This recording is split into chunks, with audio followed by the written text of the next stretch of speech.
بعد ما رجعت جود على الرياض وبلشت حياة جديدة وإطلالة جديدة ومميزة كتير. بلشت لقاءاتها هي ويوسف تكتر.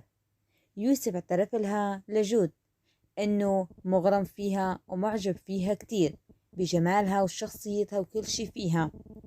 طبعا جود كمان بتبادله نفس نظرات الإعجاب. وجود إخواتها بيقولوا لها طلعتي ذكية كتير، عرفتي كيف تطبقي يوسف البهيتاني، هو الرجل الغني والوريث الوحيد لعبد المحسن البهيتاني، وصاحب شركات البهيتاني ورجال كتير غني. جود بتقول أنا بفكر بعقلي قبل ما أخطط بقلبي، لهيك الطريقة الوحيدة لتلفتي نظر الشاب إليك أول شي هي الشكل. طبعا جود كمان بتعترف ليوسف إنها بتحبه وموافقة إنها ترتبط فيه.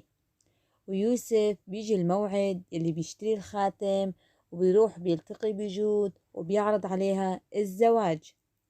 وشهد وحول كتير بيفرحوا ليوسف لأنه قدر يطلع من أزمة هيفاء وقرر يتزوج. لما بيشوفوا جود بيعجبوا فيها كتير وبشخصيتها وبجمالها، وهن ما بيعرفوا إنه جود إنسانة كتير تخطيطها لبعيد. ويوسف بيعرض الزواج على جود وجود بتوافق، وبيتم زفاف جود ويوسف، وبتكون جود كتير سعيدة وكتير مبسوطة وطالعة بإطلالة مميزة كتير. أخواتها بيفرحوا لها كتير لأنه جود قدرت تتزوج الرجال اللي بتحلم فيه، رجال غني وشخصية وذات سلطة. وفعلا بيتم زفاف جود ويوسف. إن أعجبك الفيديو لا تنسى الإعجاب والاشتراك في القناة.